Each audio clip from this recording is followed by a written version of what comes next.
I spoke out against her going, submitting a report stating the ray shielding was inadequate. But the brass's response was brusque. She's already been exposed to a nuclear test in Nevada. She's the perfect candidate. It was completely irrational. Repeated exposure to radiation would only increase the danger. But the government was still reeling from the Soviet success with Sputnik. There was no hope of getting a rational response. They were simply too panicked. People can be so obtuse when it comes to things they can't see. I, however, understood all too well.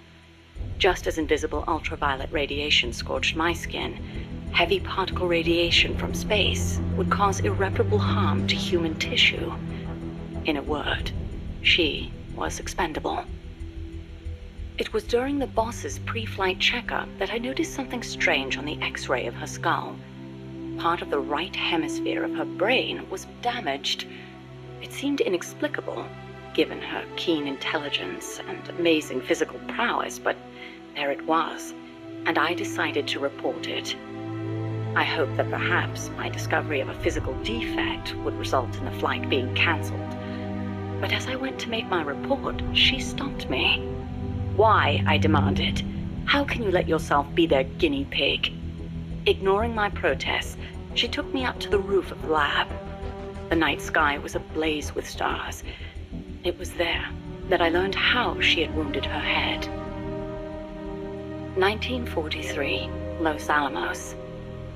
She was serving with the Special Forces when she received new orders. A German spy had infiltrated the Manhattan Project, which aimed to build the world's first atomic bomb. She was to eliminate him. His name was John von Neumann, a mathematician with superhuman computational abilities and the designer of the explosive lens. The Manhattan Project was a top national priority, security accordingly tight.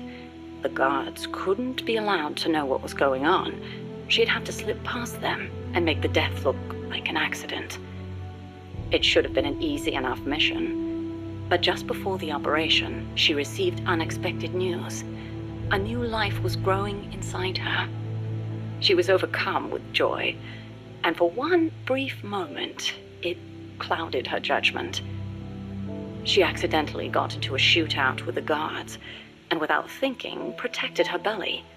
She was shot in the head. The bullet only grazed the surface of her brain, but the tissue around the wound was destroyed, leaving her in a coma. She wasn't given much chance of recovery, but 3 months later, she woke up. Within 6, she was able to move around as if nothing had happened. It was functional compensation. The other parts of her brain took over for the part that was lost. It made logical sense, but such a full recovery was nothing short of a miracle. Perhaps her superhuman willpower made it possible. Or perhaps my body knew it had to survive for the sake of my unborn child. She smiled as she said that. I understand how she must have felt. "Some have taken to calling me Ms. Left Lobe," she said, "because I'll do anything for the mission." She was tough, yes, but she had feelings too.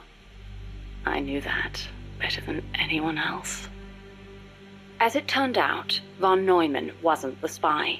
The assassination order was a deliberate bit of misinformation planted by the Russians. She had been deceived. The Eastern and Western camps were united on one point: opposition to the Nazis. The Allies needed to develop that bomb before Hitler did. But in looking ahead, the Russians found the Manhattan Project's progress a little too quick for their liking.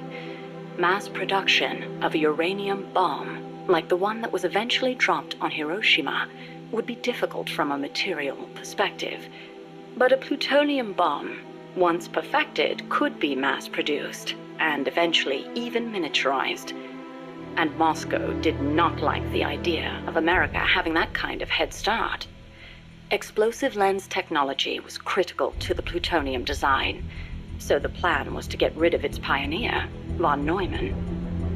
And when that plot came to light, the US and the Soviet Union parted ways for good. It was one of the rare cold nights in Florida. She put her arm gently around my shivering shoulders.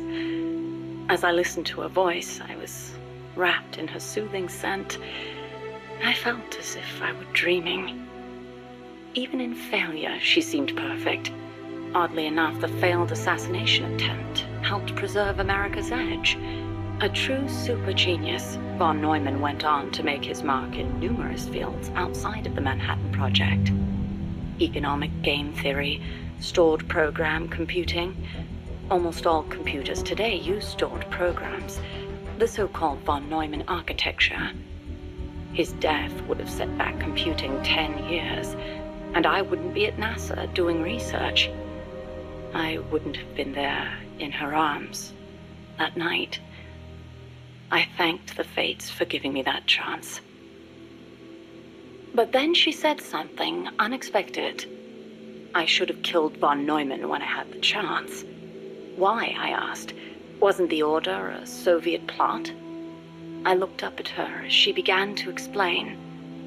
Yes, von Neumann was innocent, and killing the innocent is a grave crime. But I can't help but wonder, had I succeeded, what would the world be like now? Even without von Neumann, the explosive lens would have eventually been developed, von Neumann architecture too. But she seemed to believe that if progress had been put off for a few years, then perhaps East and West would have had a chance to work hand in hand. I'd never considered such a possibility, but her tone was confident, assertive.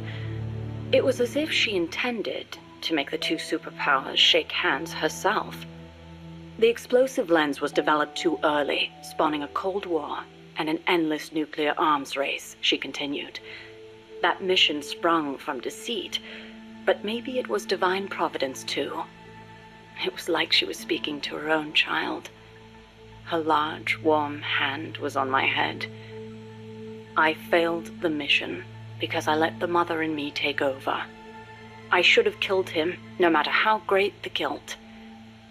If I'd killed him, I might not have prevented Hiroshima, but maybe I could have saved everyone in Nagasaki.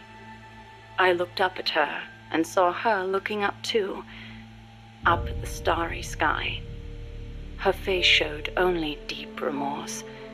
It was as if she'd convinced herself that she alone was responsible for creating this twisted world. But that's no reason for you to sacrifice yourself for this. I knew I'd never dissuade her, and yet I still clung to hope. I know you're concerned, and I thank you, but I have to be loyal to the end. And then she smiled at me. Loyal to the end. Loyal to what? I asked.